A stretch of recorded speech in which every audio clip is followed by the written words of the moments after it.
The studio lights were warm, low, not the kind that washed over the skin, but the kind that made you feel like you were sitting next to a fireplace. Taylor sat across from Joe, her hands wrapped around a mug of herbal tea, untouched. The air in the room wasn't tense, but it was expectant, like both of them had arrived with something heavier than words. Joe leaned forward slightly, eyes narrowing, not in suspicion, but in search. "Do you ever feel like fame made it harder to hear God?" Taylor blinked. She didn't answer right away. Her fingers tightened around the mug, and her gaze dropped, not to avoid the question, but to look for something inside herself she hadn't visited in a long time. "There was a time," she began, her voice fragile, "I stopped praying." Joe didn't interrupt. He just nodded slightly, as if letting her know he was still here. "Because I thought—" He stopped listening, she whispered, barely louder than the hum of the studio lights. A silence followed that wasn't empty. It was full of everything they didn't know how to say. Joe sat back. "Why did you think that?" Taylor looked up, and for a moment, her eyes weren't famous. They were human, honest. She smiled faintly, like someone remembering both a wound and the hand that tried to heal it. "Because the more people clapped for me, the lonelier I felt. The louder the crowd, the quieter my soul got. And then one day I just couldn't hear him anymore." Joe leaned in again. "And did that mean he left? Or just that you couldn't hear him?" She didn't answer that. Not yet. "I was 17 when my prayer life fell apart," she said instead. "People think I had it all.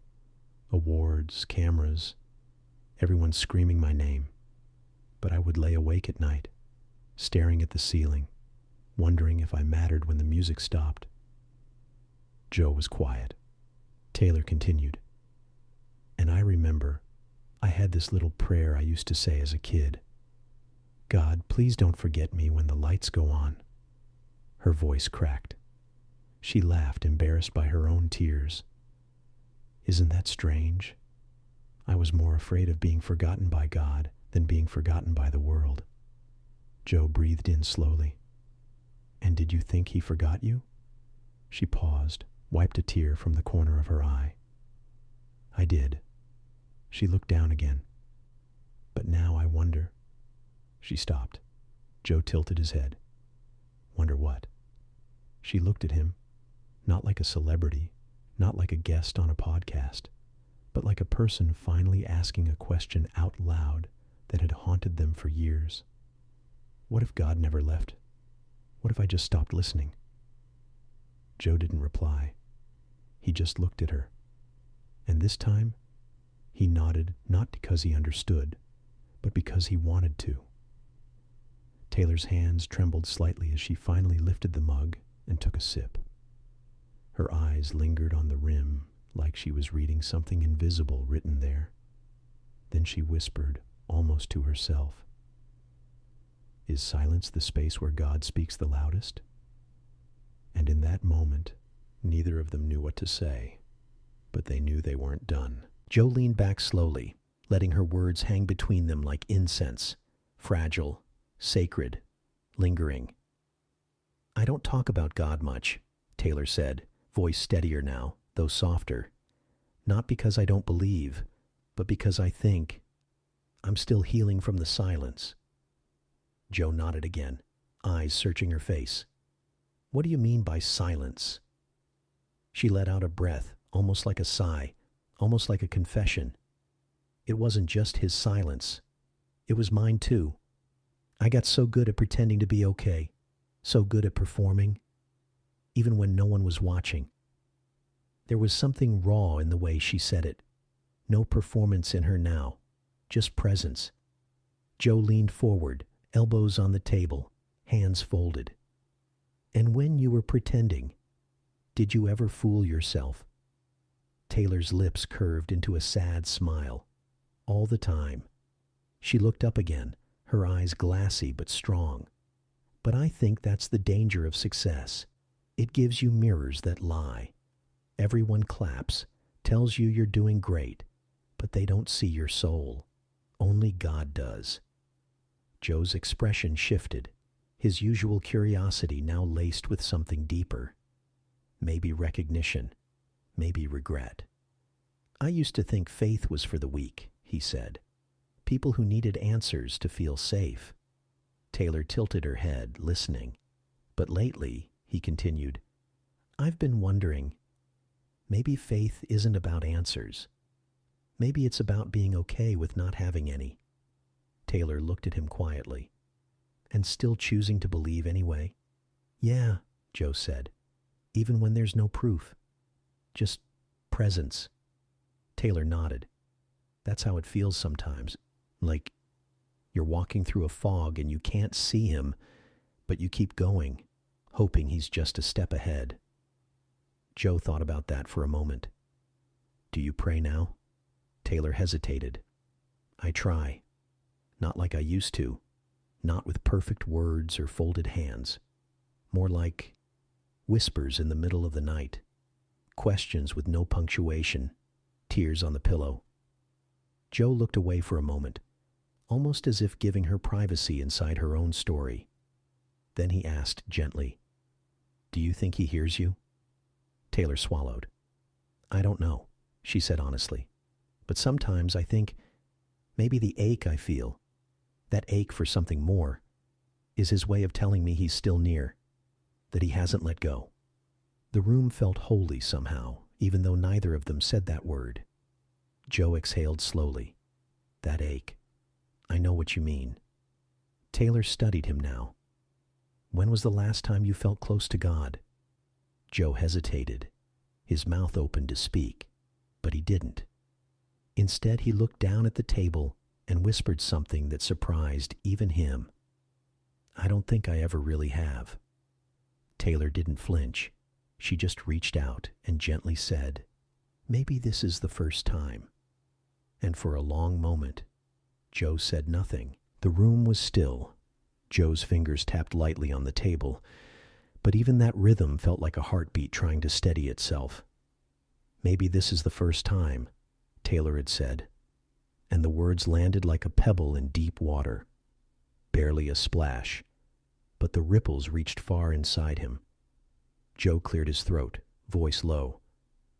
You know, I've had monks on this show, priests, scientists. I've had people talk about consciousness, the soul, quantum faith, but no one ever asked me if I felt close to God. Taylor looked at him gently like she wasn't surprised. Because you don't need answers from everyone, she said. You just needed someone to sit with the question. Joe stared at her. I've been angry with God, he said suddenly, and I didn't even know it. He laughed, almost bitterly. I've mocked religion on air. I've laughed at miracles. I've poked holes in holy books. But I think the truth is... He stopped. Taylor leaned in, her silence soft, like an invitation. Joe's voice dropped. I think I wanted him to prove me wrong. Taylor didn't react. She just let it breathe. Joe's hands were now still. My daughter asked me once, Dad, is God real? And I told her, some people believe so. He looked up, eyes clouded. But what I wanted to say was, I hope he is. Taylor reached for her tea again, not to drink it, but to warm her hands. I think hope is a kind of belief, the most fragile kind, but maybe the truest. Joe nodded slowly. And what about love? He asked. Do you think that comes from the brain or something far deeper? Taylor smiled, the kind of smile that comes from somewhere scarred but soft. I used to think love came from songs, from connection, from chemistry. She paused. But when my grandmother died, I held her hand. And the room felt so full of love it hurt. She looked down. There was no music playing, no fans, no spotlight, just the feeling that something unseen was holding us both. Joe leaned forward, eyes fixed. Was it God? Taylor nodded slowly, I don't have another name for it. Joe's brow furrowed. Then why do people run from that? From faith? From stillness? Taylor's answer was a whisper. Because silence feels like abandonment. Until you learn it's where God waits. The room pulsed with that thought, stretching something inside both of them that they hadn't known was tight. Joe's lips parted slightly, like he wanted to say something more, but all he said was, I wish someone had told me that. Taylor's eyes shimmered. Maybe someone just did. And then she asked, do you think the ache in your heart is a punishment or a calling? Joe froze, not because he didn't know the answer, but because for the first time he realized he'd never asked that question before. Joe sat there, motionless. The question hung in the air like something sacred. Do you think the ache in your heart is a punishment or a calling? He opened his mouth, then closed it again. Taylor waited, her expression soft, like she wasn't pressing for an answer, just offering space for one to rise on its own. I think, Joe began, struggling for language, I think I've always seen pain as the enemy. Like if I was hurting, something was broken. Something needed fixing. Taylor nodded slowly. But what if, Joe continued, what if the ache is God's way of saying, there's more. Keep looking. Don't settle for this shallow version of life. His voice cracked slightly. He wasn't performing. This wasn't for listeners or for likes. He was just present. Taylor breathed in deeply. That's what I started to feel in therapy, that my anxiety wasn't always trying to ruin me. Sometimes it was trying to rescue me from the version of myself I thought I had to be. Joe's eyes widened a little. You felt that too? She nodded. The world wanted me to be confident, beautiful, unshakable. But inside, I was breaking. And I thought if I told anyone I was scared or confused or lost, I'd lose everything. Joe whispered, even God. Taylor bit her lip, especially God. And then just above a whisper she said, but Jesus never said perform. He said come. That stopped Joe completely. His brow tightened. I've read a little about him, heard stories, sermons, but no one ever made him quiet. They always made him loud, big, shouting with a cross behind him. Taylor shook her head gently. I think the real Jesus sits next to the people who whisper. Joe looked at her. Even the ones who doubt? Especially those, she said, eyes wet. He never pushed them away. He asked more questions than he answered. Like he was saying, you don't have to figure it all out right now. Just don't stop walking. Joe leaned back again, overwhelmed by something too deep to name. Then he said something almost accidental. Sometimes I feel like I'm talking to God, but I can't hear him talking back. Taylor smiled, sad, knowing, but warm. What if his silence isn't rejection, but invitation? Joe blinked. Invitation to what? She looked him in the eyes. To listen with more than your ears. He sat still, stunned by how simple and impossible that sounded. I don't know how, he admitted. Taylor leaned forward, voice barely audible. Neither do I, but maybe it starts here. Joe's hand twitched slightly on the table. Not out of nerves, but like he almost reached for something. And then he said, do you think God really speaks?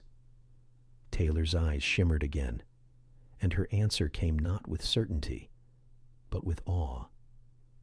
I think he whispers in the places we're most afraid to go. Joe swallowed hard, the words landing in his chest like truth wrapped in silence. But before he could respond, the studio door creaked open quietly, and someone unexpected stepped in. The studio door opened slowly, not loud, but enough to pull both of them out of the deep silence they had settled into. A young woman, early 20s, probably an assistant, peeked in, her voice careful, almost whispering. "Sorry," she said. "You have 10 minutes left." Joe nodded without looking away from Taylor. "Thanks." The door clicked shut again. But something had shifted. Not in the room, but inside Joe. 10 minutes left. And suddenly it didn't feel like enough. Not for the conversation. Not for the ache rising in his chest. Not for the part of him that felt like a child again. One who had a question and didn't know who to ask. He looked at Taylor. Really looked. "Do you think people ever fully come back to faith?" he asked, not as a host, not as a skeptic, but as a man trying to find his way home. Taylor tilted her head, thinking, "I don't think it's about coming back. I think it's about realizing he never left." Joe stared at her. "Then why do I still feel so far away?" She didn't answer immediately. Instead, she reached into the pocket of her coat, pulled out a folded note. It looked worn, like something she had opened and read 100 times. She hesitated, then handed it to him. Joe unfolded it slowly. It wasn't lyrics. It wasn't a quote. Just one line. "Sometimes the silence isn't God leaving. It's God listening." Joe stared at it, heart pounding. "Who wrote this?" he asked. Taylor looked down, then back up. "My mom," she said, tears welling in her eyes. "She gave it to me the night I told her I didn't believe anymore." Joe's breath caught. "And what did she say?" Taylor smiled through the tears. She said, "God isn't scared of your doubt, Taylor. He's not like us.